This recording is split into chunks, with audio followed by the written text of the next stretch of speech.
नर्मदे हर। नर्मदा पुराण। गुरु ब्रह्मा गुरु विष्णु गुरुदेवो महेश्वर गुरु साक्षात् परब्रह्म तस्मै श्री गुरुदेव नमः। वक्रतुंड महाकाय सूर्यकोटि संप्रभु निर्विघ्न कुरु मे सर्वकामेषु सर्वदा। नर्मदा पुराण तृतीय अध्याय। मार्कंडदेव कुंते पोता बुरहरणम वर्णनम। युधिष्ठिर उवाच।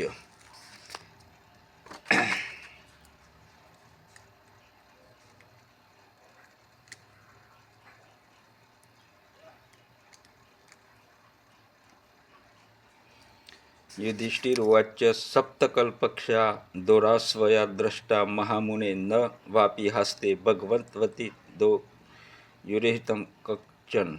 युधिष्ठिर बोले, हे महामुनि, आपने घोर 7 प्रलय देखे और हे भगवान, यहाँ दूसरा कोई दिधारियों भी आपसे भिन्न नहीं दिखता। आपने प्रलय काल में एकीभूत हुए समुद्र में दैत्य दलन, अनंत चरण, अनंत नेत्र, अनंत उदर वाले भगवान पद्मनाभ को सोते हुए देखा। चराचर के जल जाने पर भी उन्हीं के अनुराग से या उन महात्मा के वरदान के कारण तुम नष्ट नहीं हुए।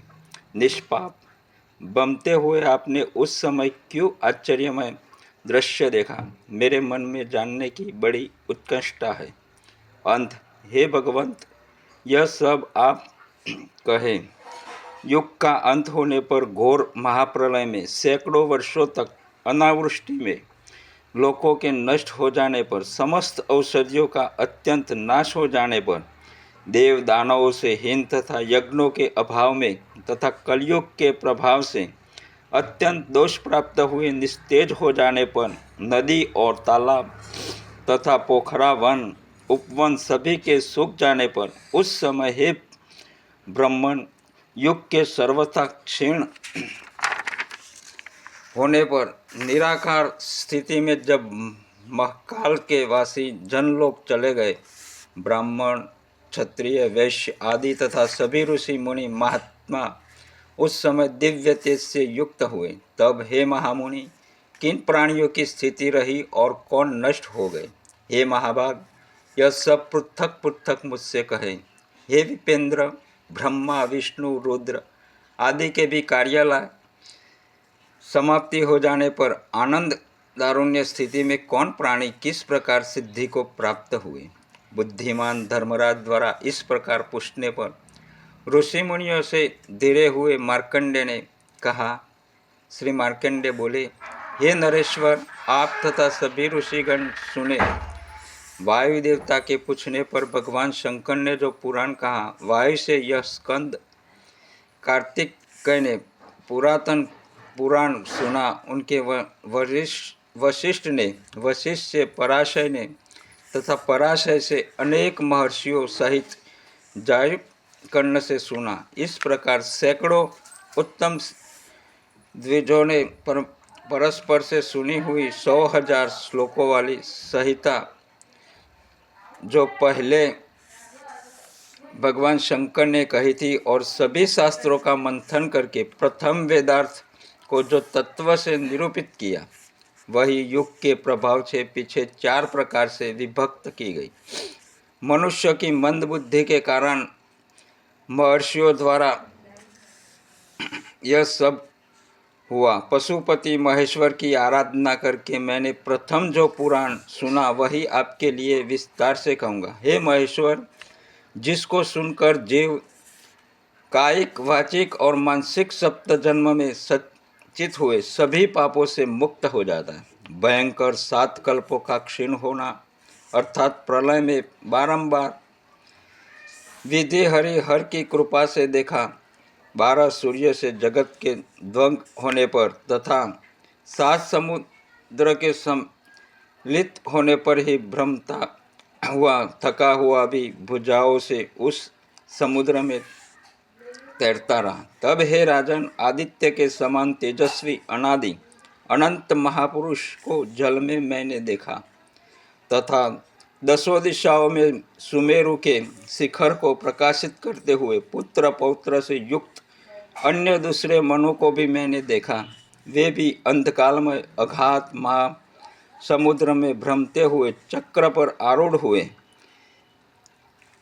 हे मूरत भर विश्राम न पाते हुए दिखलाई दिए। भय से उद्गित हुआ भुजाओं से समुद्र में तैरता हुआ मैंने मद से युक्त एक मत्स्य को भी देखा। तदंतर मुझे देखकर हे भारत वह बोला, इधर आओ। इन सब में परम प्रधान मत्स्य रूप वह महेश्वर ही थे।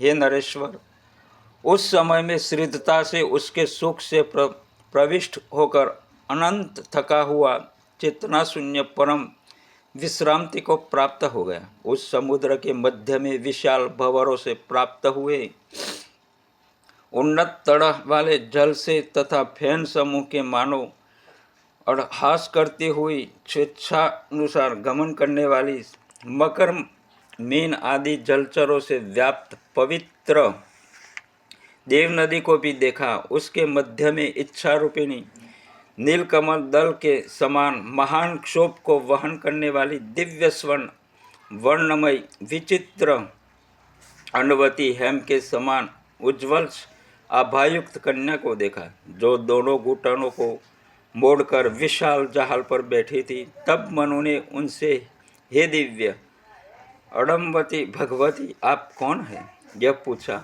हे सूर सुंदरी, आप यहाँ किस कार्य से रह रही है? सूर सुरागन के नष्ट होने पर भी प्रलय के जल में लीला करती हुई भ्रम रहित हो। सरिताओं, सागरों और पर्वतों के अनेक बाण नष्ट हो जाने पर भी हे साध्वी, तुम अकेले कैसे रहती हो? इससे कोई महान हेतु है क्या? हे देवी, यह सब मैं सुनने की इच्छा करता हूँ, आप कहे। अबला बोली, महेश्वर के अंग से उत्पन्न हुई अमृता नाम मेरा प्रसिद्ध है। पुण्य शिला पापहारिणी सुसरिता मुझ देव नदी का आश्रय लेकर तुम्हें भय कैसा? मैं यह विशाल नौका हे द्विज तुम्हारे लिए लेकर आई हूँ, जिसमें सदा से विराजमान है। ऐसे इस पोत का क्षय कभी नहीं होना। उसके वह वचन सुनकर आश्चर्य से प्रफुल्लित नेत्र में हे राजन मनु के साथ उस पोत पर आरूढ़ हो गया और अंजलि बांधकर एवं सिर से प्रणाम करके उस अभय प्रदान करने वाले व्यापक परमेश्वर की मैंने स्तुति की। सदोजात महादेव के लिए और वामन देव के लिए नमस्कार है। कल्प कल्प में प्रकट हुए भवरूप को नमस्कार है। भक्ति से जाने गए स्वरूप के लिए नमस्कार है। बुभुर्ष के लिए नमस्कार है। राम बंधन श्रेष्ठ रूप को नमस्कार है। भद्रकाल के लिए नमस्कार है और नमस्कार है उस काल रूप के लिए भी। उचित अव्यक्त रूप महादेव के लिए तेज को हमारे जागते हैं। हमारा उस देवाधिदेव रुद्र के लिए भी बारंबार नमस्कार है। जगत की उत्पत्ति विनाश के हेतु को पुनः पुनः नमस्कार है। निष्पाप सृष्टि के पूर्व महादेव की मैंने इस प्रकार स्तुति की। प्रसन्न हुए महादेव तब मुझसे बोले, सुब्रम वरदान मांगो। इसी तीसरा अध्याय समाप्त। नर्मदे हर नमामि देवी नर्मदे।